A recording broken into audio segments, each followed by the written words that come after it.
Post office GDS এর জন্য যারা যারা আবেদন করেছিলে, যারা ফার্স্ট লিস্টে জায়গা পেয়েছো, যারা সেকেন্ড লিস্টে জায়গা পেয়েছো, তাদের জন্য কংগ্রাচুলেশনস। কিন্তু যারা থার্ড লিস্টের জন্য ওয়েট করছো বা পরবর্তী লিস্টের জন্য ওয়েট করছো, তাদের জন্য বলবো অবশ্যই এই ভিডিওটা প্রত্যেকের জন্য খুব গুরুত্বপূর্ণ। কেন বলছি? কারণ জিডিএস এর নিয়োগ নিয়ে প্রতি বছর কিন্তু একটা দুর্নীতি উঠে আসছে। আমরা এই দুর্নীতিগুলো অনেক বছর ধরে লক্ষ্য করছি, যেখানে 50 নম্বর পেয়েছে, 44 নম্বর পেয়েছে, কেউ 36 নম্বর পেয়েছে, সেই সব প্রার্থীরা সিলেকশন হয়েছে। কিন্তু যারা 90% নম্বর পেয়েছে, 95% নম্বর পেয়েছে, 96-97% ভালো ভালো নাম্বার পেয়েছে, তারা কিন্তু সুযোগ পায়নি। কেন এই নিয়োগটি হচ্ছে বা এই রকম প্রসেসেই বা নিয়োগটা কেন হচ্ছে, যাতে দুর্নীতি আমরা প্রতি বছর দেখতে পাচ্ছি। তো এই ব্যাপারে নিয়ে আজকের এই ভিডিওটা, প্রত্যেকে তোমাদের একদম লাইভ প্রুফ দেখাবো যে কেন এই দুর্নীতি হচ্ছে এবং এই দুর্নীতির জন্য কি স্টেপ নিতে হবে, যাতে পরবর্তী যে রিক্রুটমেন্ট তোমাদের নোটিফিকেশন জারি হবে জুলাই মাস নাগাদ, তো সেখানে তোমাদের কি করতে হবে। তো চলো ভিডিওটা শুরু করছি। প্রত্যেকটি তথ্য তোমাদের কাছে তুলে ধরছি। তোমরা অবশ্যই কমেন্টে জানাবে যে তোমরা কারা কারা জিডিএস এর সেকেন্ড মেরিট লিস্টে জায়গা পেয়েছো, কারা কারা সেকেন্ড মেরিট লিস্টে জায়গা পাওনি, তারা প্রত্যেকে কিন্তু কমেন্টে জানাবে।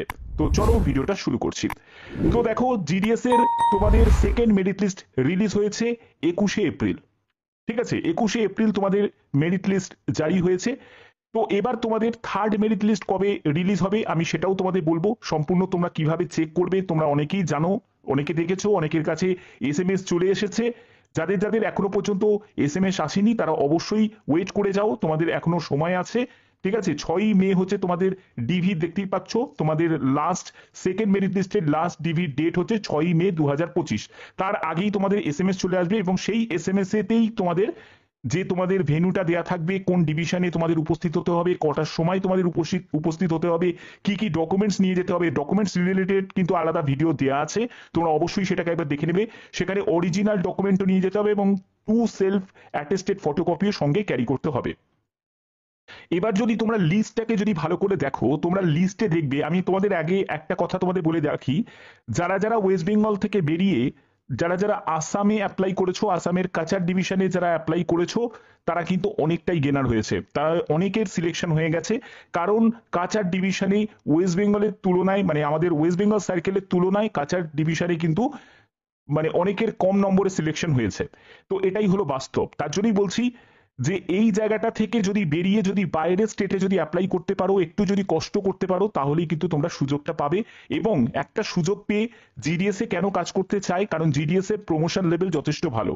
কারণ জিডিএস এ তুমি যদি 2 বছর যদি কমপক্ষে 2 বছর যদি সার্ভিস করতে পারো, তারপরে তুমি কিন্তু ডিপার্টমেন্টাল এক্সাম দিয়ে তুমি এমটিএস পোস্টে যেতে পারবে। আর একটা এমটিএস পোস্টে চাকরি পাওয়া মানে তুমি কিন্তু একদম সরকারি স্থায়ী একটা তোমার চাকরি হয়ে গেল। তার জন্যই কিন্তু জিডিএস এ কষ্ট করে মানুষ আবেদন করে এবং কম বেতনে চাকরি করে। ঠিক আছে, তো দেখো আমি তোমাদের এই জায়গাটা তোমাদের বলে রাখি যে দেখো, যেখানে 94%, 99%, 98% ক্যান্ডিডেট যারা দেখতে পাচ্ছ, তো এখানে 97% নম্বরের যে প্রার্থী তার সিলেকশন হয়েছে। আমি যদি একটা জায়গায় যদি দেখি, এরকম বহু জায়গা হয়েছে 97% নাম্বারের প্রার্থীর সিলেকশন হয়েছে। তাহলে হিসাব অনুযায়ী যে 95% নাম্বার পেয়েছিল, যে 96% নাম্বার পেয়েছিল, তার মানে সিলেকশন হয়নি। ঠিক আছে, কিন্তু এমন অনেক সার্কেল আছে যেখানে কম নম্বরেও সিলেকশন হয়েছে, আবার এমন সার্কেল আছে যেখানে 100% নাম্বার ছাড়া কোনো রকম তাদের সিলেকশন হয়নি।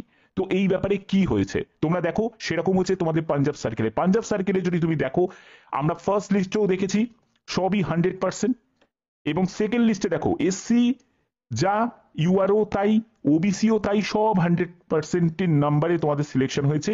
যেটা হলো তোমাদের পাঞ্জাবে তুমি একটাও দেখাতে পারবে না। দেখো দেখো সব থেকে গুরুত্বপূর্ণ একদম লেটেস্ট তোমাদের দেখানো হচ্ছে, যেটা হচ্ছে পাঞ্জাব সার্কেলে। তাহলে এটা কি সত্যি নিয়োগ হচ্ছে না দুর্নীতি হচ্ছে?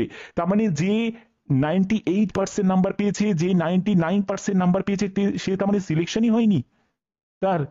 ঠিক আছে, তো এরবার দেখো তোমাদের নর্থ ইস্টে যদি তুমি দেখো, সেই নর্থ ইস্টের মেঘালয় ডিভিশনে দেখো 56.2% নাম্বারে তার সিলেকশন হয়ে গেছে, 89% নাম্বারে তার সিলেকশন হয়ে গেছে, 44% নাম্বারে তার সিলেকশন হয়ে গেছে। এছাড়া ইউআর ক্যান্ডিডেট 80% নাম্বারে সিলেকশন হয়ে গেছে, চিন্তা করে দেখো। তারপরে দেখো এসসি ক্যান্ডিডেট 60.83% সিলেকশন হয়ে গেছে।